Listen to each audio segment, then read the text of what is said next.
బంగారం కావాలా నాయనా? జీఎస్టీ లేకుండా ఇస్తాం. మార్కెట్లో దొరికే ధర కంటే తక్కువకే అందిస్తాం.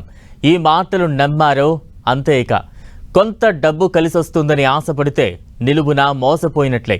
రాత్రికి రాత్రే బిచానెత్తేస్తారు. నమ్మకం పేరుతో నట్టేట ముంచేస్తారు. నిజామాబాద్ జిల్లాలో ఓ తండ్రి కొడుకులు మోసం చేసిన తీరు ఇదే. బంగారు నగలపై ఎటువంటి జీఎస్టీ లేకుండా ఇప్పిస్తామని నమ్మించి గోల్డ్ వ్యాపారుల నుంచి 4 కోట్ల రూపాయలు కాజేశారు ఓ తండ్రి కొడుకులు. నమ్మకంగా ఉంటూ నట్టేట ముంచారు. గతేడాది మార్చిలో జరిగిన ఈ ఘటన ఆలస్యంగా వెలుగులోకొచ్చింది. ఇదిగో ఇక్కడ కనిపిస్తున్న వీరిద్దరే ఆ తండ్రి కొడుకులు. వీరి పేర్లు రాళ్ల శ్రీనివాస్, విష్ణు. వీరిద్దరూ నిజామాబాద్ జిల్లా ఆర్మూర్ పట్టణంలో బంగారం వ్యాపారం చేస్తున్నారు. అంతేకాదు, స్థానికంగా ఉన్న వ్యాపారులకు సైతం వీరు బంగారాన్ని విక్రయించేవారు. ఈ విధంగా మంచి నమ్మకాన్ని సంపాదించుకున్నారు శ్రీనివాస్, విష్ణులు. ఈ క్రమంలోనే బంగారంపై జీఎస్టీ లేకుండా ఇప్పిస్తానని కొంతమంది నుంచి డబ్బులు తీసుకున్నాడు. ఇచ్చిన మాట ప్రకారం మొదట్లో అందరికీ అనుకున్న సమయానికే డెలివరీ చేశాడు. దీంతో వీరిపై బంగారు వ్యాపారులకు నమ్మకం కుదిరింది. ఈ విధంగా కొన్నేళ్లుగా వ్యాపారం చేస్తున్నారు తండ్రి కొడుకులు.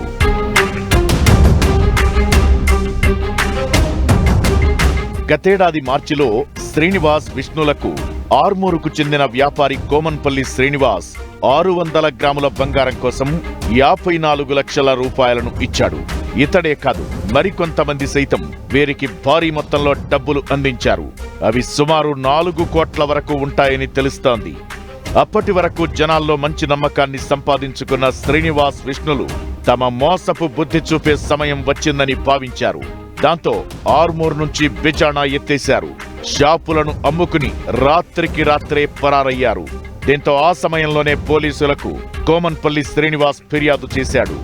కట్టకుండా బంగారం ఇస్తామని చెప్పేసి, తక్కువ ధరకు ఇస్తామని చెప్పేసి నమ్మబలికి గత మార్చి నెలలో 600 గ్రాములకు 54 లక్షల రూపాయలు తీసుకొని ఇప్పటి వరకు ఇవ్వకుండా పారిపోవడం జరిగింది. ఈ కేసు గురించి ఎఫ్ఐఆర్ బుక్ చేయడం జరిగింది. సిపి సార్ని కూడా కలవడం జరిగింది. సిపి సార్ గారు Armoor police station CI sir గారికి కాల్ చేసి వాడి ఆస్తులు అటాచ్ చేయమని చెప్పి సార్ చెప్పాడు. ఈ చీటింగ్ వ్యవహారంపై కేసు నమోదు చేసిన ఆర్మూర్ పోలీసులు దర్యాప్తు చేపట్టారు. ఆ సమయంలోనే ముంబైకి చెందిన ఓ వ్యక్తికి విష్ణు 1 కోటి రూపాయలు ఇచ్చినట్టు తెలిసింది. దీంతో నిందితుల కోసం పోలీసులు గాలిస్తున్నారు. కట్రోజు శ్రీనివాస్, అతని కొడుకు విష్ణు బంగారం ఇప్పిస్తానని 54 లక్షల రూపాయలు తీసుకోవడం జరిగింది. అతను 54 లక్షల రూపాయలు తీసుకొని బంగారం ఇవ్వకుండా అతను అడిగితే బెదిరిస్తున్నాడని ఫిర్యాదు చేయగా దాని మీద కేసు నమోదు చేసుకొని దర్యాప్తు చేయగా విష్ణు బాంబేకి వెళ్ళి నింబూజ్ అనే వ్యక్తి దగ్గర పైసలు ఇచ్చి బంగారం ఇక్కడ ఆర్మూర్లో అమ్మేవాడు. ప్రస్తుతానికి నింబూజ్ అనే వ్యక్తి పరారీలో ఉన్నాడు. అతన్ని పట్టుకున్న తర్వాత పూర్తిగా రికవర్ చేయడం జరుగుతుంది.